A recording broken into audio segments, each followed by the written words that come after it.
एकनाथजी शिंदे साहेब, उपमुख्यमंत्री अजितदादा, मुरली अण्णा, चंद्रकांत दादा, भरत शेठ गोगावले, आशिषजी शेलार, आदिती तटकरे, प्रवीणजी दरेकर, प्रशांतजी ठाकूर, महेशजी बालदी, विक्रांतजी पाटील, धैर्यशील पाटील, जगदीश कदम, रघोजी राजे अंगरे, सुधीर थोरात आणि सर्व रायगड समितीचे सर्व पदाधिकारी, उपस्थित सर्व शिवभक्त,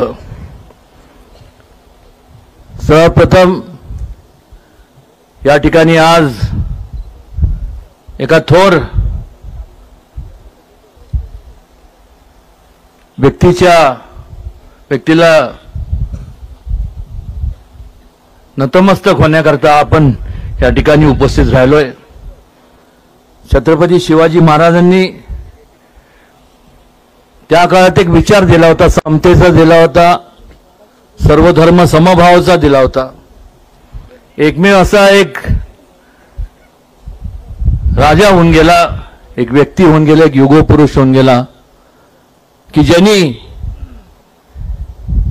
नेहमीच दुसऱ्यांचा विचार केला, आयुष्य दुसऱ्या लोकांकरता वेचलं।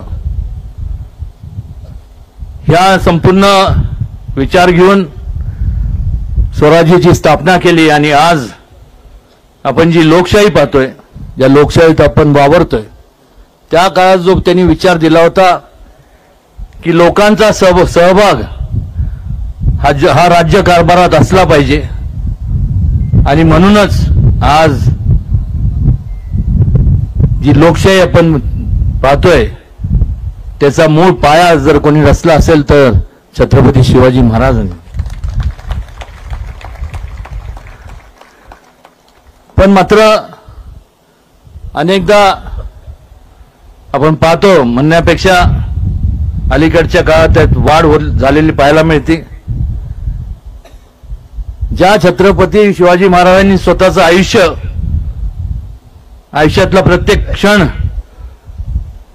लोकांसाठी वेचला, त्यांच्या हितासाठी वेचला, आज त्यांचा अवमान केला जातो आणि त्यामुळे आज या ठिकाणी आदरणीय अमितजींना आणि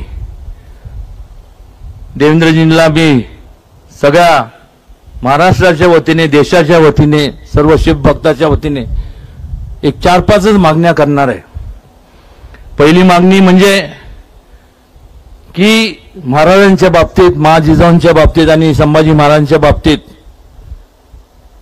एक कायदा करण्यात यावा, तो सुद्धा कॉग्निझेबल, नॉन बेलेबल आणि किमान 10 वर्ष त्याला बेल मिळाली नाही पाहिजे। त्याचबरोबर छत्रपती शिवाजी महाराजांचा संपूर्ण शासन मान्य असा इतिहास शासनाने प्रकाशित करावा, जेणेकरून कुठल्या प्रकारचं भेदभाव होता कामा नये, कुठल्या प्रकारचं तेढ निर्माण होऊ नये आणि सिनेमॅटिक लिबर्टीच्या बाबतीत एक सेन्सर बोर्डची स्थापना करण्यात यावी, जेणेकरून एखादा स्वतःच्या कल्पनेतून एखादी कादंबरी लिहितो पण त्याला कुठलाही ऐतिहासिक त्याचे पुरावे नसतात आणि त्याच्यामुळे अलीकडच्या काळात जर आपण पाहिलं तर मोठ्या मोठ्या प्रमाणावरती छत्रपती शिवाजी महाराज, संभाजी महाराज असतील, युगपुरुष जे संपूर्ण देशातले, या सगळ्यांच्या बाबतीत गैरसमज निर्माण समाजात होतो आणि त्यामुळे एक सेन्सर बोर्डची स्थापना करण्यात यावी। मला मागच अमितजींकडे आणि देवेंद्रजींकडे मागणी केली होती की जसं रामायण सर्किट ही स्थापना झाली, करण्यात आलं, तसं बुध सर्किट, तसं एक शिव स्वराज्य सर्किट करण्यात यावं आणि कालच त्याची घोषणा केंद्रीय रेल मंत्री अश्विनीजींनी केली। खऱ्या अर्थाने छत्रपती शिवाजी महाराजांचं एक दिल्लीत एक भव्य असं स्मारक व्हावं ही सुद्धा प्रत्येक शिवभक्ताची मागणी आहे. आणि त्याचबरोबर त्या तो काळ आठवा ज्यावेळेस या ठिकाणी निजामशाही होती, मुघलशाही होती, आणि अशा परिस्थितीत शहाजी महाराजांनी त्यांच्या मनात एक जो विचार होता स्वराज्याचा, आणि मासाहेब जिजाऊ महाराजांनी तो संपूर्ण छत्रपती शिवाजी महाराजांच्या अंगी उतरवला. त्यामुळे त्यांची जी होतगिरीला, शहाजीराजेंची होतगिरीला जी समाधी आहे दावणगिरी जिल्ह्यामध्ये, जी आर्किओलॉजिकल डिपार्टमेंटच्या देखरेखाली जरी असली तर त्याच्यासाठी पुरेसा असा निधी महाराष्ट्र शासनाने आणि केंद्र शासनाने उपलब्ध करून द्यावा.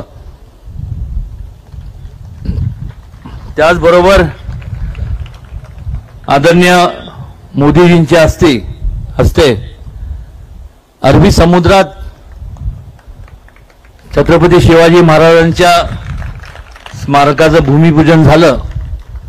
कदाचित त्या ठिकाणी एन्व्हायरमेंटल काही इश्यूज असतील, इकॉलॉजिकल इश्यूज असतील. मी देवेंद्रजींशी कानावर घातलंय आणि एक मागणी आहे की ज्या छत्रपती शिवाजी महाराजांचं केंद्रात तर झालंच पाहिजे, पण महाराष्ट्रात देखील आज गव्हर्नर हाऊसच्या ठिकाणी जवळपास 48 एकर जागा आहे अरबी समुद्राला लागून, त्या ठिकाणी व्हावं असं अनेकांची मागणी आहे. ह्या सगळं हे जेव्हा आपण स्मारक स्थापन करतो किंवा बनवतो त्याचा मूळ उद्दिष्टच एवढा असतो की भावी पिढीला त्यातनं काहीतरी एक विचार घेता येतील, एक चांगल्या प्रकारे प्रोत्साहन मिळेल आणि चांगल्या प्रकारे त्या देशाची प्रगती होईल. ह्या सगळ्या फार वेळ न घेता एवढंच मी माझे सर्व शिवभक्तांच्या वतीने मी एवढीच विनंती करणार की ह्याची घोषणा आदरणीय अमित शहाजींनी आणि देवेंद्रजींनी करावी. शिवभक्तांचं आणि हे सर्व ज्या काही योजना आहेत याकरता संपूर्ण अनेक वर्षापासूनच्या मागण्या आहेत, त्या पूर्ण झाल्या तर निश्चितपणे त्याचा संपूर्ण आनंद महाराष्ट्राला नाही तर देशाला होईल एवढंच या प्रसंगी सांगतो. आणि पुन्हा एकदा आज या ठिकाणी या सर्वांचं स्वागत करतो आणि थांबतो. जय हिंद, जय महाराष्ट्र, जय जिजाऊ, जय शिवराय.